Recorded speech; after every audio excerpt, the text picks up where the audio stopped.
laboratories.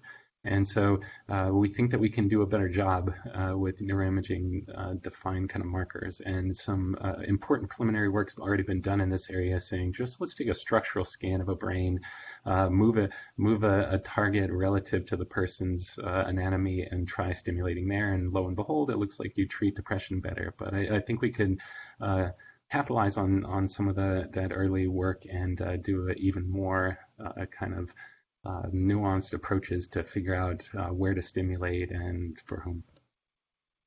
There's two kind of broad approaches, I think, to informing what we should do clinically with TMS. And one is to go heavy on the brain and say the brain data are really what's going to drive innovation and change, and so use a lot of brain data to inform how we apply stimulation.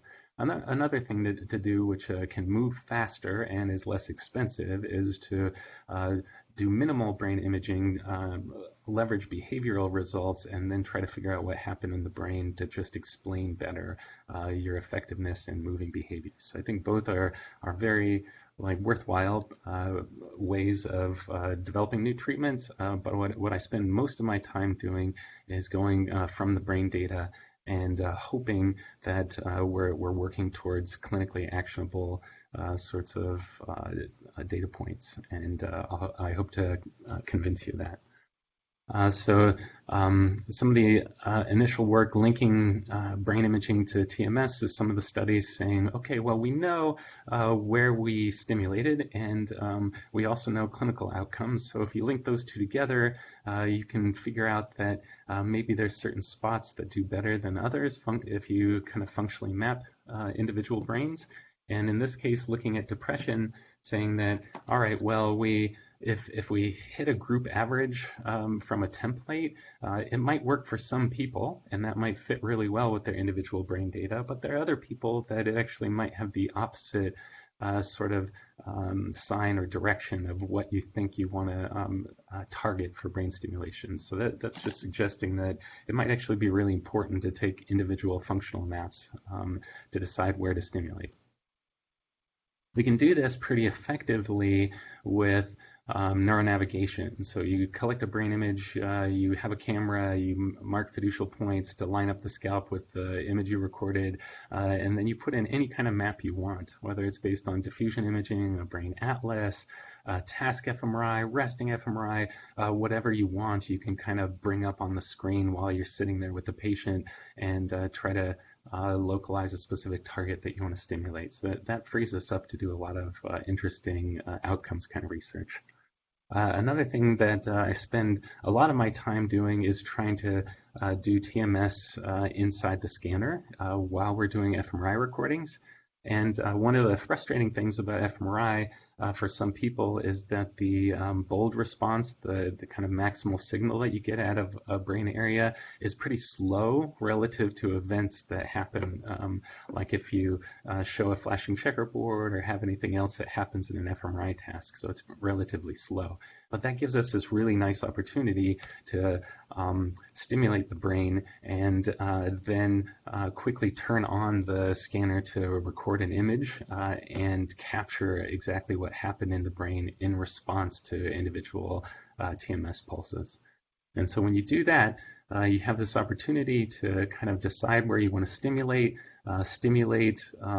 these single pulses with interleaved fMRI recordings, and you can develop this kind of causal downstream map. So completely non-invasively doing pings to wherever you can reach on the surface of the brain and finding what are the downstream partners that this brain area is connected to. So I think that gives us a lot of evidence for how information travels in the brain and how networks are organized and even hierarchical relationships between different brain areas. And our first stab at doing this a number of years ago was just saying, we know these canonical resting networks from fMRI studies, let's try pinging them with TMS. So again, this is not neuromodulation. This is just doing individual single pulses to some of these brain networks and saying, what does the brain do in response to individual single pulses? And we found that with single pulses to specific nodes of these networks, we can get them to communicate more in response to the single pulses. So you can get the whole network basically to respond by just delivering single pulses to individual spots. And so having an interest in specifically depression and anxiety, initially we were looking for ways that we could reach subcortical structures like the subgenual cingulate that's usually elevated in depression, and the amygdala, which is usually elevated in anxiety, and say, well, can we find a way to show that there's a pathway that's accessible to TMS to reach some of these deep subcortical structures. And so our first stab at doing that is taking resting fMRI and looking for functional connectivity patterns on the surface of the brain for both of those targets, and completely individualizing them for each person, finding their peak and stimulating it, and seeing if we can get the deeper brain areas to respond to show that there's intact pathways there that we can reach with TMS. And so again, the two initial targets were the subgenual cingulate and the amygdala. And we found in our first pilot study of doing this that we were aiming for a specific subregion of the amygdala called the basolateral amygdala. And we didn't get that to move very much, but we have these other adjacent subregions of the amygdala called the centromedial and the superficial amygdala that responded quite a bit to TMS. So we were able to show an amygdala pathway and get that in response to the single pulses of TMS. We also showed that the subgenual cingulate, which is the kind of green blob in the center on that sagittal image, also responded to TMS when we were focused on those pathways. So we got that, the subgenual, to show a negative bold response. And we also showed that the network of the subgenual, defined from resting state, which is in blue here on the right, also responded to TMS. So we were able to show that we can move that specific region of interest and also the network. And the direction also might be important because this showed a negative bold response, which is the putatively clinically useful direction. Another thing we did, we said, okay, well, we covered a lot of real estate here. We stimulated a lot of different brain areas across all these subjects, and we kind of like to know, was there a specific brain area where we could get a negative bold response in the amygdala, which is the more clinically potentially useful direction? And we were able to show that there were specific subregions that when we stimulated peaks there, gave us a negative bold response in the basolateral amygdala that we were targeting. And that happened to be the motor cortex and this more inferior ventrolateral prefrontal site. So when we stimulated there, we had that negative bold response. And then we were going with the more kind of medial structures, and we saw that those brain areas were contributing to the positive bold response. Now, when it came to the subgenual, we did the same analysis and said, okay, it doesn't matter where you stimulate, and it doesn't seem to matter where you stimulate for the subgenual. As long as you're looking at a high connectivity peak and you stimulate that, you can stimulate anywhere within this range and still get the strong negative bold response that we're hoping for. So I also want to show this. This work is just freshly out as of today. My postdoc, Roman Duprat, helped create these slides, and we show replication that we're able to move the subgenual cingulate, but it also matters the direction of connectivity that you choose in your targeting. So for us, we found that the positively correlated sites on the surface of the brain gave us that negative bold response they were hoping for, and the negative connectivity sites had a much weaker effect. So we're encouraged by that. It's fairly uncommon, even in these days with increased scrutiny of having replications. So we're really glad that we have what seems to be a robust system for targeting the subgenual and moving it in the direction that we want. I know there are a lot of clinicians in the audience, and you're saying, okay, that's a cool little trick you guys can do with the TMS and record from fMRI, but is there any functional relevance to what you're doing? And so let me try to convince you with this study that we did. So this is using the same kind of system, resting fMRI, to guide where we stimulate. And in the scanner, we do those single pulses to develop the map. We also do a single round of neuromodulation with theta burst, intermittent theta burst. And then we ping that same circuit again with the single pulses to say, okay, what effect is neuromodulation having on the communication through this brain area? And so we're doing that in depressed patients, and we have an N of 37 so far. Another thing we do is we put them through 3 days of neuromodulation, where they're getting a double dose of what you would see in the clinic. And the point is not to completely try to fix the illness, but to try to move symptoms and move the brain in a kind of discrete way that we can measure on both sides with pings in the scanner with TMS. So we're hoping that we can move symptoms and the brain with this 3 days of neuromodulation, that we can capture something useful from the pings that we do with TMS in the scanner. So what we found is that there were specific symptoms that seemed to move quite a bit and other ones that didn't. So some of the symptoms that moved more include positive affect and general distress, anxiety, and depression. So those are all important goals that we wanted to see symptoms move in. Things that really didn't move very much were things like quality of life and worry, which is related to generalized anxiety disorder. That's a 6-month diagnosis, so maybe it's not as kind of mutable as some of the other symptoms. Also, quality of life. How much would you expect quality of life to really change over a short 3-day mini intervention like this? So we were hoping for some of the more kind of varying symptoms to move, like anxiety and depression, which definitely was the case, and then some of the more stable things didn't move over the 3 days, which is totally expected.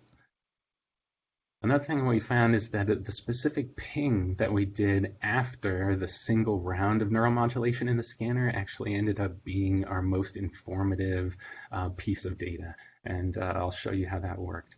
So that ping that we did after that 3-day mini intervention, the ping showed a change in the response in the subgenual cingulate, which was our target, and it became more negative.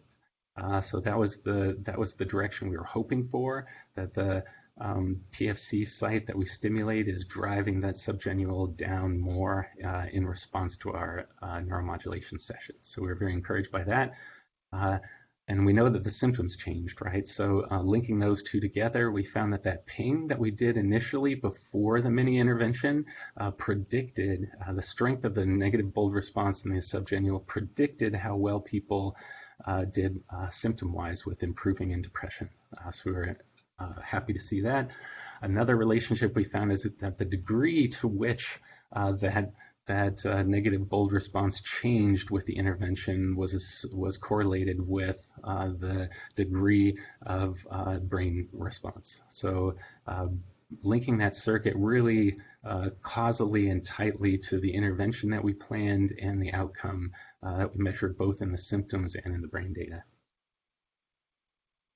We're also doing a number of studies, as I mentioned, going from behavior and trying to move things like pro-social behavior with Cable Lab, working memory with Danny Bassett and Ted Satterthwaite, and trying to gain evidence that we can move behavior, and then linking that back to the imaging findings. And one of the initial data points we have so far relates to this amygdala circuit that I was talking about, that focusing on that VLPFC zone that showed the negative bold response in the amygdala. We tried stimulating that in a fear conditioning experiment. And so on the far left, this bar is during acquisition of the fear, of the conditioned fear. So they see a cue that predicts a shock, and they have a high startle eye blink response to that. And then we tried either doing neuromodulation through the amygdala circuit or the subgenual circuit, and seeing which one of those fear extinction outcomes was more favorable. And so we found that the amygdala target seemed to augment fear extinction better than the subgenual target, which broadly speaking this is relevant to models for post-traumatic stress disorder and recovery from fear memory responses generally. So we're encouraged by this and want to try it on a larger scale with TMS fMRI, of course, and in PTSD patients. So in conclusion, I want to say that I feel like we're making headway into making neuroimaging more clinically actionable. And so linking all these kind of measurements together, we're finding that we're moving behavior, symptoms, and brain areas that have neuropsychiatric relevance. And I think connecting the dots between all of these outcomes is going to be really what drives novel interventions. And so I've been very fortunate with funding from a variety of sources. I have a fantastic group of lab mates and collaborators. And I think that'll end the show there. So my time is up. And I'd like to introduce our next speaker, Dr. Flavia Vitale. And thanks for your attention.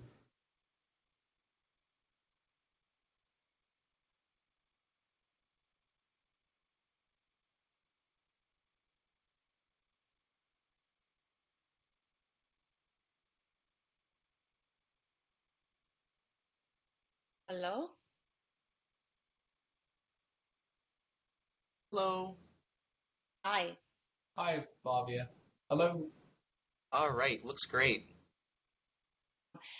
Thanks, Adam, for the introduction, and Roy for organizing this group grant round for the brainSTIM Center. Today, I will tell you a little bit about the work that we are doing in my lab to develop neuroelectronic interfaces, specifically dry EEG electrodes that can be used in conjunction with both invasive and non-invasive neuromodulation to study, diagnose, and treat neurological disorders. So electroencephalography is the cornerstone for a number of clinical diagnostic and monitoring applications for neurological disorders like epilepsy, sleep disorders, brain trauma, and again can be used in conjunction with neuromodulation to study those disorders, and is also widely adopted in basic science research. State-of-the-art EEG technologies involve either non-invasive mapping of region-wide activity with scalp EEG or invasive monitoring with subdural and depth electrodes to monitor local activation and network connectivity. Despite the widespread adoption of these tools, they all present significant challenges, mostly related to their low spatial and temporal resolution, their sparse sampling, and more specifically for scalp EEG, although this is a non-invasive technique, it can be quite uncomfortable for the patient because it requires gels and conductive pastes to reduce electrode impedance and achieve and record a good EEG signal with sufficient quality. In my lab at the University of Pennsylvania, we are developing novel neurotechnologies for mapping brain networks at high resolution and multiple scales to study the mechanisms of neurological disorders as well as improve outcomes. And our ultimate goals is to translate these technologies to patient care. Now, to achieve our mission, we adopt a multidisciplinary approach combining novel materials, mostly nanomaterials, developing dedicated ad hoc fabrication strategies to integrate these materials into novel devices, and then using these devices in both animal models and also human subjects to, again, study the fundamental mechanisms of neurological disorders. We have a number of active programs right now that range from developing microelectrode technologies for basic science studies in animal models of disease to dry human scale EEG electrodes. And today, this is what I will be mostly focused my talk on. So why dry EEG electrodes? Typical EEG electrodes are made by silver chloride centimeter scale contacts that, as I mentioned, require a conductive gel to lower the electrode skin impedance and reduce the noise in the EEG. These electrodes can be irritating to the skin. They can dry out over time, which is an issue for long-term monitoring. And also the application of EEG electrodes require skilled technicians, which can be a barrier to access of this technology, especially in low resource and rural communities.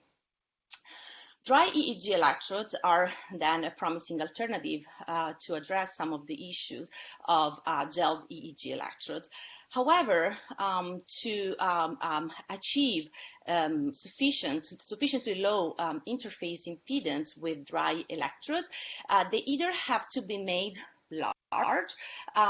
They also require the extensive skin prep and abrasion, and they also need to be made with this like prong multi-pin like architecture. And all of these solutions are actually quite uncomfortable for the patients because these electrodes are typically large and they're made out of metals, which apply significant pressure to the patient's scalp. So leveraging new materials can really improve the electrode skin interface impedance while improving patient comfort. And so in recent years, there has been a growing interest in nanomaterials, mostly carbon-based nanomaterials for neuroelectronic interfaces, because they address many of the limitations of conventional materials like platinum, gold, and silver chloride. These nanomaterials have high electrical conductivity. They are very flexible. They have high surface area, which translates in low impedance, and they are biocompatible. And in my lab, we have pioneered the integration of carbide MXenes into neuroelectronic interfaces, because in addition to all these properties that I just mentioned, they are also soluble in water, which means that we can just use MXene water-based inks to fabricate our electrodes, which translates into fabrication processes that are inherently safer and also low cost.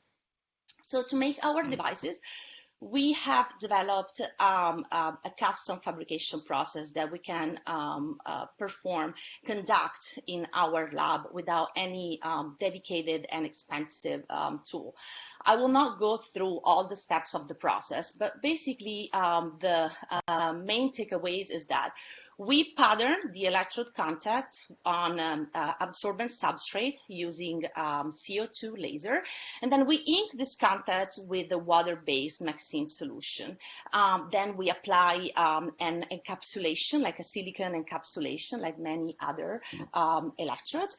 And to make contacts with the scalp without any gel, we have this like mini pillars that protrude out of the electrodes, but they're made out of MXene foam, so they are extremely soft and much more comfortable than metal pillars. The main advantages of this fabrication process, again, we use a low-cost material. It's high throughput, so we can fabricate tens of devices per day, and we can also fully customize the geometry and morphology of our electrodes. To just take a closer look of how these electrodes look like, we have fabricated MXene electrode arrays with protruding mini pillars. The electrode arrays, in these arrays, the electrodes are arranged as around a circular opening where we can place a conventional gelled EEG for a side-by-side comparison. And you can see in the picture on the top the protruding mini pillars, and on the right the morphology, a close-up view of these mini pillars that look like a very porous sponge. And through this high porosity and rough surface, we can make contact with the scalp and still achieve low impedance. So we tested the impedance of our electrodes first on the skin and in both the pillar and planar configuration, and we compared the impedance to pre-gelled commercial electrodes made by Oathes, which are about 3 times larger than our Maxine electrodes. And what we found out is that the 1 kilohertz, which is the reference frequency used to compare different type of electrodes, the impedance of Maxine electrodes the impedance is comparable to that of the Oathes electrodes. But then in the frequency band that is mostly relevant to EEG, but also other clinical electrophysiological monitoring applications like EMG and EKG, actually the impedance of Maxine electrodes, both in planar and pillar configuration, is 10 times lower than commercial Oathes electrodes.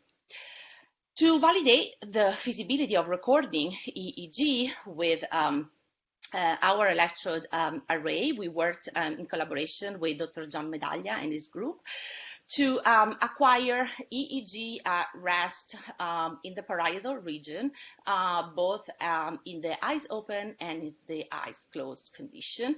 We just affixed the array in the parietal region and placed a conventional gelled EEG electrodes in the middle. And the first thing that we did, we mapped the impedance of the electrodes in this hairy region and compared with that of the pre-gelled electrodes. And again, we saw that the impedance of our electrodes, even in this hairy region, is comparable with that of the pre-gelled electrodes. And when we acquired the EEG and started to look at the signal on the screen, we were actually pleasantly surprised because we were not really able to distinguish the traces recorded on the Maxine electrodes from the trace recorded on the pre-gelled central electrodes here shown in blue. So the EEG virtually looks indistinguishable. And we confirm this finding when we looked at the power spectral density throughout the 1 to 300 hertz band, and specifically also at the mean power in the alpha band, so between 8 to 12 hertz, recorded on the Maxine electrode array as well as on the central electrode, and there was no significant difference between the alpha power on the Maxine electrodes versus the alpha power on the central electrode. Same findings when we acquired the EEG with the eyes closed. We observed, as expected, an enhancement, increase of the power in the alpha band, which is also very evident from the peak here between 8 to 12 hertz in the power spectral density. And again, no significant difference, but an increase, generalized increase in the mean alpha power throughout our array and also in the central gelled electrode. One anecdotal finding that we believe is very interesting is that throughout our array, over the course of the experiment, so this is like 1 second of recording, and the map shows the mean power in the alpha band across the different electrodes and the central electrodes. We saw that whereas we had just a high or low alpha band, high or low power in the alpha band in the central electrode, we saw a spatial organization of the power in the alpha band throughout the Maxine electrode array. So we were somehow able to follow the propagation of the signal throughout the area of the scalp that we were mapping. And so this finding suggests that possibly this technology, if implemented in a high density configuration, can allow us to implement high density EEG, but it can also be used, for example, in neonatal and children EEG, where the scalp is much smaller, and so we will need high density montage. One One interesting also additional finding that arises directly from the physical properties of the material is that MXene is compatible with both MRI and CT imaging. And this compatibility means not only safety, but actually significant reduction in the artifacts induced in the image by the presence of the electrode itself. So in collaboration with Dr. Davis, we acquired high field MRI images with our electrode made out of MXene in a brain phantom, and compared with the same setup with commercial platinum electrodes with the same size. And so we observed that because of the much higher or the higher magnetic susceptibility mismatch between the MXene and between the platinum and the phantom or brain tissue, there was significant artifact around platinum electrode, which was almost invisible around the MXene electrode. So this strip here that you see is just the silicon encapsulation. And again, similar findings when we looked at the electrodes in a CT scanner, where we observed significant artifact from X-ray scattering caused by the density mismatch between platinum and the phantom that was not visible at all in the sample, in the MXene sample. Just to give you a final, sorry, my screen froze. Just to give you to conclude the slide and a final overview on the possibilities enabled by this high throughput scalable technology, we have not only developed dry MXene electrodes for EEG, but also for other electrophysiological applications that are used in clinical monitoring and diagnostics, often in conjunction with EEG. So we have developed MXene electrodes for electrocardiography, and compared again the impedance and signal characteristics with commercial electrodes, and we did not find any significant difference in any of these two metrics. And we also developed high density arrays for EMG, electromyography mapping. And we used these arrays, or demonstrated the feasibility of using these arrays, for example, for detection of the innervation zone by mapping the latency map after stimulation, latency map appearing on the array after electrical stimulation of the supraclavicular nerve. And so in conclusion, I hope that in this 15 minutes or so, I have convinced you that we probably need a paradigm shift in materials that are used for neurotechnologies. We need to look at nanomaterials because they enable novel neural interfaces that do not need any gel, have low impedance, can record from hairy parts of the scalp, and that can perform in terms of signal acquisition and quality comparable to commercial EEG electrodes. Importantly, because of the physical properties of these materials, we can then think about combining our mapping technologies, electrophysiological mapping neurotechnologies with, for example, non-invasive magnetic stimulation, as well as other multimodal mapping paradigms, and also think about implementing novel device architectures like high-density EEG.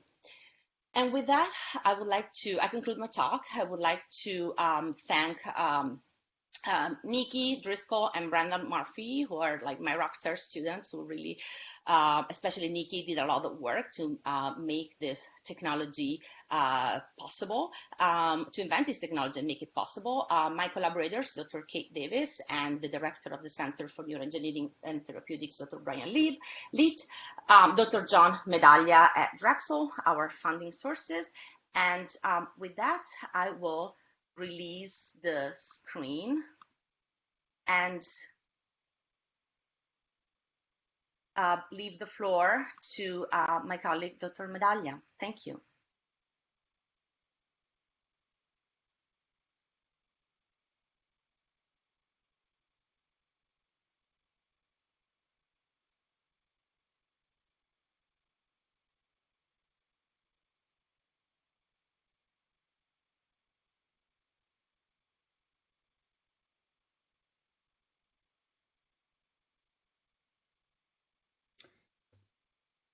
Thank you, Dr. Vitale. Am I visible and are my slides visible? Yes, they look great. Great, thanks, Adam. All right, well, thanks everyone for spending a little time with me. I hope you're well in the circumstances. What I would like to do is back up a little bit and take maybe a 30,000-foot view of the space of techniques available to us in neuromodulation and make a couple of observations about how we might consider construing brain networks as a general platform for thinking about problems in neuromodulation, and then land on a specific case where, as you'll see some complementarity with Dr. Oathes's work, we're thinking about a network level of organization, but trying to identify person-specific locations related to cognitive functions of interest. So you'll notice some similarities there. But what I'm going to try and do is bridge a little bit between what you saw Drs. Oathes and Vitale remark on, and then one particular example from our own work. So in this space of techniques, I just want to have on board a couple of general claims that we should keep in mind when approaching network approaches to neuromodulation. The first of which being that we can think that the organization of brain networks fundamentally guides the function of those networks and how cognition might vary across individuals. And so as someone that started his training as a clinical neuropsychologist and now uses neuromodulation to try and enhance outcomes, I'm fundamentally a person-centered scientist. I'm interested in understanding what I can about the individual, why they were functioning well before something happened to them, and then how we can make them better. And in the context of network neuroscience, we can just generally assume that we'd be interested in how to predict neuromodulation and how that could improve with a person-centered approach. And finally, of course, we'd be looking for ways that that science can guide our neuromodulation practices. So you're going to hear me remark a lot about sort of basic science findings and techniques that we can use to understand the nosology of these problems and what cognitive outcomes matter to us and how we might influence them. But fundamentally, I'm interested in the bridge back to the patients and how we can enhance outcomes. So we can observe that in neuromodulation, individual treatment responses vary. So even before we attempt to personalize approach in some way, we can expect that not everyone will respond to the same degree, if at all, and that individual outcomes are some interaction between the characteristics of that person and the neuromodulation, generically speaking. So out of the gate, precision neuromodulation is appealing in principle, but might differ from something like precision pharmaceuticals, where we can have a tailor-made drug and we can find some kind of genetic template or match to an individual, and then perhaps enhance our treatment effects on the individual, which then express as improved effects in a group. So you'll see that neuromodulation is characterized by many degrees of freedom. There are a lot of messy decisions we're often encountering in the real world. And the question I'm often worrying about is, can we move from off-label to on-target? So we're now using neuromodulation for many things. How can we have that land on the outcomes that we care about? And in general, you can think of neuromodulation or neuromodulation treatment as trying to enhance some outcome. When we're thinking about patients, we're often interested in, well, I don't want to just make you better for a moment. I'd like you to be better for hours, days, years, and so on. And we often design that treatment and maybe get lucky about an outcome. And we really have very little sense in many cases about why that outcome occurred or why it did not. So we often want to think about a mechanism. These are usually happening faster in time than is the treatment and its overall outcome effect. But this general strategy is then to compare mechanism-informed approaches against whatever preceding approach there was, and then see if we have some difference in a treatment effect. And this is more or less consistent with what the NIH's research domain criteria tries to encourage. So underneath the hood of this, it's worth keeping in mind that we have, generally speaking, two classes of approaches to these problems. We tend to have an approach involving statistical fits, so getting some data and then seeing if my input is related to some output, so here neuromodulation and a treatment outcome, versus a mechanistic model. So I'm going to take some of the same attributes on the screen and then reorganize them in different ways to express how these schemes tend to work and why they're different. So in the case of neuromodulation, and specifically neuromodulation for cognition, I tend to think a lot, as you'll see, about the frontal lobes and how we organize and execute and plan our behavior. So I often want people to do better at those things. I'll have some target desired performance, whether it be a patient or a healthy individual, and we can compare what we are desiring to what we observe, and this forms a handy distance measure for what we might try to train a treatment in neuromodulation to. And so if we take a statistical fitting approach to this problem, we might observe that we have different individuals and different genotypes. They have different demographic and social variables. We can get some imaging data. We can take EEG, whether it be with traditional or more advanced materials like Dr. Vitale is representing, and we can think about the anatomy of that network. And if we didn't want to do any more work of thinking about how those are linked, we could start to look at these as a network problem. So how are these different variables related to one another? And we can say each one of those is a different measure or node in some network. We can look at the relationships between your genes and your environment, your brain functioning, and so on. We can compute measures over those things. And then we could forward those approaches to things like advanced machine learning using neural networks, random forests, support vector machines, and then see what predicts that delta, that treatment effect before what happens before and after I stimulate you. So this is a statistical fitting culture because it's important to notice we haven't really said much at all about, even if I can represent this as some kind of network or other object, I haven't said anything about the mechanisms of that system. And therefore, we're statistically fitting to the attributes, between the attributes and outcomes. Mechanistic models would have the same general objective, but we would take a different approach where we might construe a person as some composition of their genotype and how that's expressed in the context of their environment. Ultimately, that leads to some brain anatomy that we can observe through various different imaging techniques. We can represent that network anatomy as its own network abstraction. So it's worth noting that networks themselves, of course, have complex topology and organization, and that's consistent with the network approach in general. Critically, the next step is that we can passively look at this network and think about, well, how can I model the neurons within that?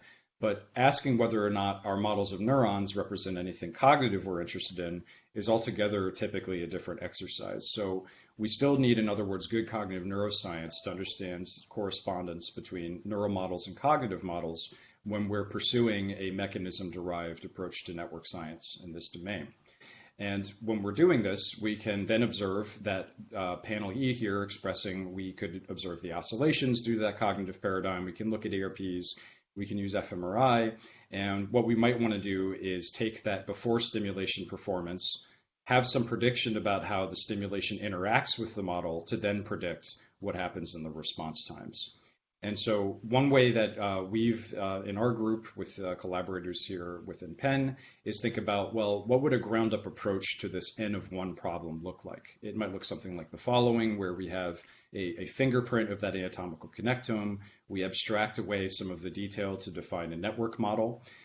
We can advance that not exclusively to control theory, which is a conversation for another time, but to some inferences about how might signals work in the system, how do they communicate information in the context of that network. This drives things like state space models for how that brain is evolving over time, which then could predict ideally both what we observe in things like neuroimaging and then what we might observe in their actual behavior. So here, cognitive control would be a controlled expression of how we guide our thoughts and our actions and our language and so on. And if we can exploit these principles, the hope is that we can encourage translational benefits over time. And so here we can model, as indicated with the red circle in TMS, explicitly, mathematically, the input from a different source, or we could do this more passively and test whether or not our predictions are true. So a question I worry about increasingly, and more than rhetorically at this point, is, well, what, if anything, did networks add to the picture? And just to keep in your minds, I think that there's complementarity between what you will learn from a neurological perspective with what you'll see in a network perspective. So I just want to name that in a minute here. So you can go well back to 1909 in Corbett and Brodmann to observe that indeed the brain has different cytoarchitectonic regimes. Different parts of the brain have different cellular configurations, and it still stands to reason that those should preserve some basic differences in function. And so we might often think about those as groupings of different multi-layered networks that themselves are optimized to support perhaps different functions. What the network view adds is the ability to not only look within these networks at this scale, but also consider how those lower scales are grouped into a larger scale. And so we have a few techniques that can do this in vivo in humans, something like look at the functional organization or mapping about how these different regions are grouped into different functional artifacts of bold fMRI imaging, whether or not those strictly abide by the boundaries of the underlying cells.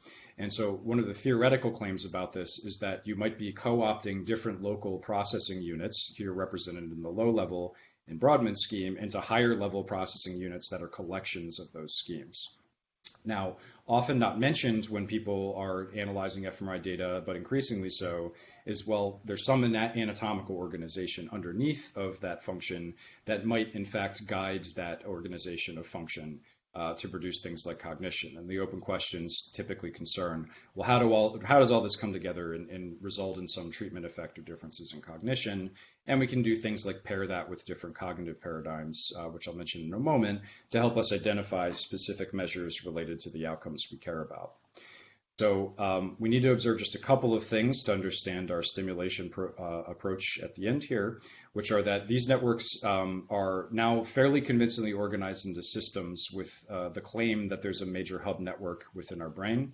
So you might be familiar with maps like this dating back to Power's study in 2011, where if you were just again to look at resting state fMRI, you would see these large group average effects showing that different regions correlate with one another over time. And some nice work from Michael Cole and others went on to show that this yellow network, which you could associate with the frontoparietal cortex, will be linking these different networks with one another in different task conditions over time. So this is reifying the idea that in a dynamic sense, the frontal networks might be mediating some of the functions that we see across different tasks as a control network. Katerina Grattan came along more recently and observed that, well, if you look here on this panel in the bottom left, I'd like to orient you to, there's a lot of good work in this paper that I'd recommend, but I want to notice that individuals and tasks, this interaction, is one of the most variable effects in the data. And it's interesting to note that this frontoparietal network involved in our self-regulation and control is dominated by these regions here in green. And so in other words, different people might be recruiting different regions to do different tasks in different ways. So that creates a challenge for neuromodulation because we have to think about, well, how can we get to this problem of navigating from group inferences to individuals?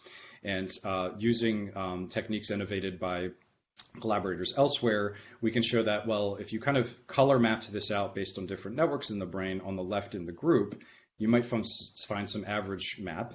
However, if you go and apply that same technique to individuals, it's not just their anatomy that varies, but also how the function exists in the context of that anatomy. And if you were to, for instance, try to find, well, where am I maximally confident that one network exists or another, you would find that different people would yield actually quite different targets in some cases. And for instance, the person on the left here, you might find two entirely different networks sort of crowded together. So I might imagine if I try to modulate one and not the other, I'd have a more diffuse effect. Whereas the person on the right, I might be able to isolate the function of these two different networks from one another. So the question abides that if I've just defined these by bold fMRI, can I actually do something to link them to cognitive functions I care about and thus verify in some sense their role as a mechanism for cognition? And so we had been doing some pilot work just before the sequester that we're eager to get back to, where we went through in 8 pilot subjects and we stimulated them at 3 different sites, so all within the same subject from their individual brain maps. And we'd use different measures from an attention network test. And we wanted to test 3 networks. So how much can this person be alerted through their salience network? We look at their dorsal attention network, which presumably helps mediate orienting to spatial cues. And then we looked at their executive control network, this frontoparietal hub network that we had the most direct interest in. We used a classic poster paradigm. So basically what we're trying to do is see if in the target condition, the person is told to look in the direction or respond in the direction of the middle arrow, well, sometimes that's at odds with the surrounding arrows. So this causes an inhibition effect such that the person needs to inhibit arrows that are not aligned with the prominent arrow in the middle. And in a nutshell, what we found was that when we went in and we started guiding to this frontoparietal control network target, so this is again defined at the single subject level from mapping procedures I just alluded to, we can find that these more basic learning and orienting effects are moving too convincingly in response to the stimulation. But what we're starting to find is that we have a relatively robust and directed effect here on the right, pre to post stimulation, such that their cognitive efficiency at specifically doing this cognitive inhibition effect has improved. So where we're going from here is to continue some of that work to further try to test the validity of those mapping techniques. We're generally interested in how does the anatomy guide those dynamics that we observe and to predict language and cognitive control.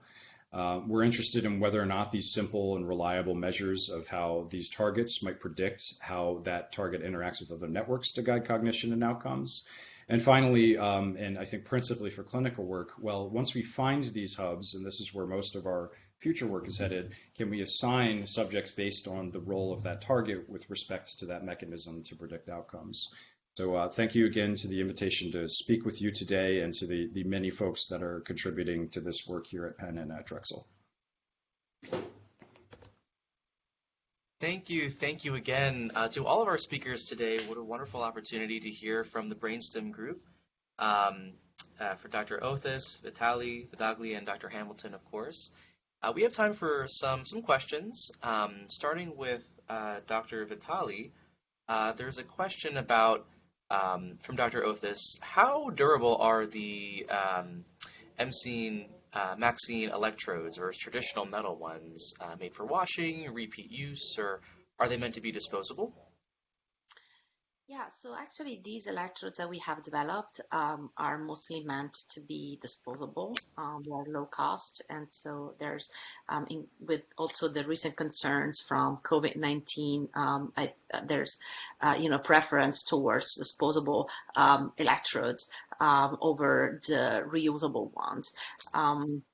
We have also we are testing, and we have tested the durability of these electrodes in terms of shelf life and also, during use. And we've seen, for example, that we can acquire signal continuously for 2.5 days without any evidence of decrease in impedance or signal degradation. So these are the first indications that we have. But again, these electrodes are meant to be disposable, and we are also looking at making these electrodes out of completely all biodegradable materials, which is also an important point to consider to lower the impact from medical waste disposal. Very interesting. And then another question for Dr. Vitale from Dr. Gottfried. Are there plans to adapt these electrodes to intracranial EEG applications? Yes, so there are. We have actually acquired some or made ECOG versions of our electrodes and test them in pigs, and we were able to acquire ECOG signal intraoperatively. We are looking into definitely expanding to the implantable version of this technology. And we already have implantable electrodes made out of Maxine, just fabricated in the clean room. So with like features that are down to the micro scale, so tens of microns in terms of the electrode contact. So we already have the technologies in terms of like micro electrode arrays, and we're also looking to implement these current fabrication protocols for invasive human scale micro electrodes for electrodes for intracranial EEG. That's really exciting. Moving on to Dr. Medaglia, there's a question from Walid Makul.